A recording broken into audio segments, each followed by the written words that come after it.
I finally unlocked all 4 heroes currently available in Castle Creep's Battle, a Catalyzed Battle Arena game being developed by Outplay Entertainment.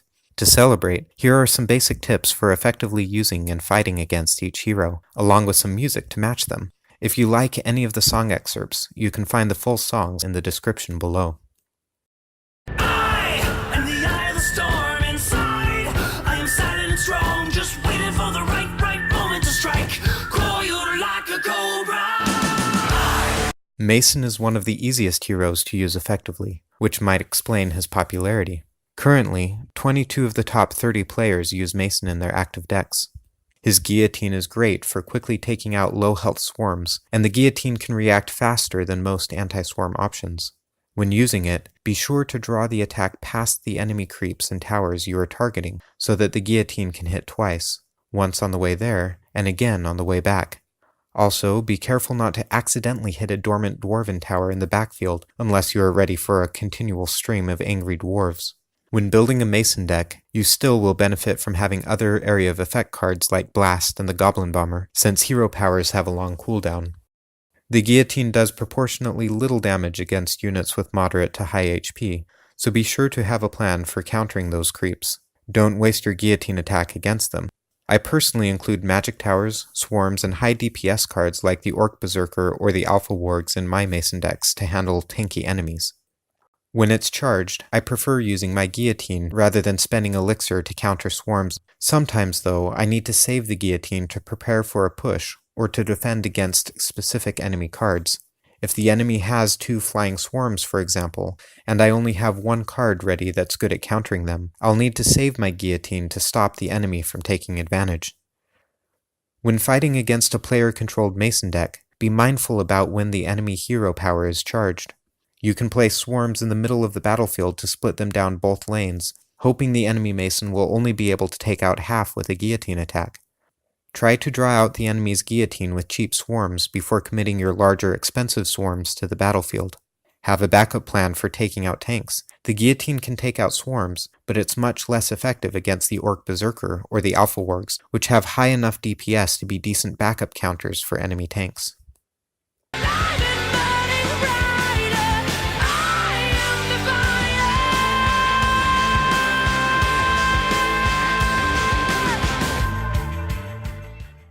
Ember's Fire Volley is an anti-swarm attack similar to Mason's, and many of the tips for Mason will apply to Ember as well. Ember's Fire Volley does a little less damage and is spread out over time. This makes it less effective at responding to immediate threats, which might be why only 1 of the top 30 players are currently using Ember. However, Mason has a weakness that Ember doesn't.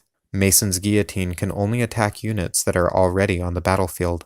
Ember's Fire Volley not only destroys swarms already committed to the field, but it can also deter the enemy from reinforcing the area with swarms for several seconds afterwards, lest they also become fuel for the fire. For decks that rely on swarms to take out tanks and high DPS units, this delay can be devastating. When fighting an enemy AI using Ember, there's a nice trick for distracting her. If you know the enemy Ember's hero power is charged, try placing a fast swarm with at least 4 units in the center, between and slightly in front of your own towers. They will split and clear the area before the attack gets there. Better yet, Ember's Volley is now burning a worthless piece of ground in the center, instead of a lane that you need to defend. When fighting a player using Ember, refer to the earlier tips for fighting Mason decks. When fighting Ember, you will be even less able to rely on swarms for defense against tanks, so definitely have a backup.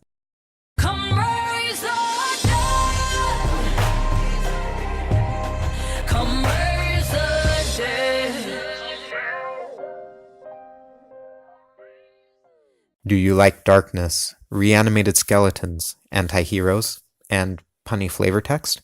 If so, the Crypt Lord might be the character for you. The Crypt Lord is second in popularity amongst top players, with 7 of the top 30 using the Crypt Lord in their active deck. The Crypt Lord's resurrection power gives you a free swarm of skeletons, or crypt minions, that can spawn anywhere on the battlefield. While Mason and Ember help you defend against swarms, the Crypt Lord's minions can help you defend against tanks and high DPS units by distracting or overwhelming them. More frequently, Crypt Lord players use their power to attack enemy towers, and resurrected crypt minions can be more effective at destroying towers than a guillotine or fire volley. When using the Crypt Lord, I like to attack one lane, wait for the enemy to commit a defense, and then resurrect crypt minions in the other lane.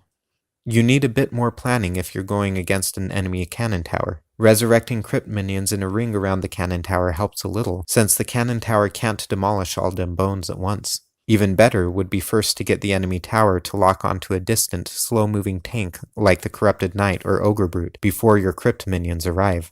The freeze spell is another option for giving swarms time to overwhelm cannon towers.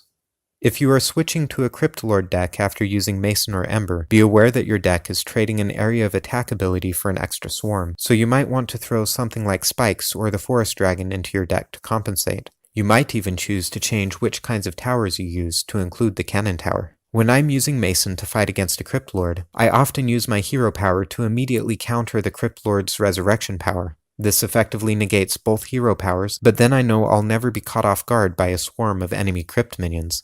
I'm usually using magic towers though, which are particularly vulnerable to swarms appearing right on top of them.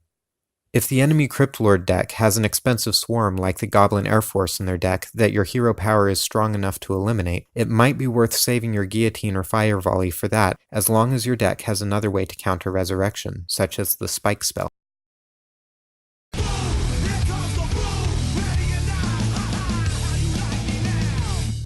With not a single active deck using Cusk among the top 30 players, it seems like Cusk is often left out in the cold.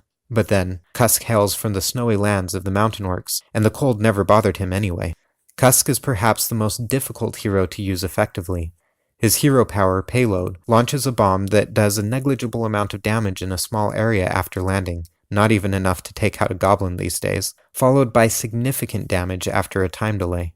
The time delay prevents Payload from being used to respond to immediate threats and requires skill to do any damage at all to moving targets.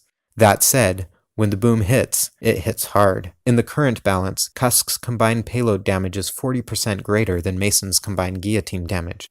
Cusk's high payload damage can support a push against an enemy tower, especially if you're fighting a predictable enemy that places units near their tower when you get close to the bridge. If you know in advance where the enemy will be defending, you can make a preemptive strike and blast them away.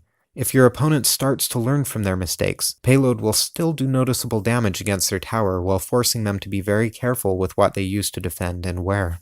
If you want to use Cusk, I recommend practicing in Arena 1 where the stakes are low, but wait until you have all your chest slots filled up to avoid accidentally getting a low-level chest. When using Payload against enemy creeps, think ahead. Drop the payload well in front of fast units, or tie them up in battle so that they can't walk away from the explosion.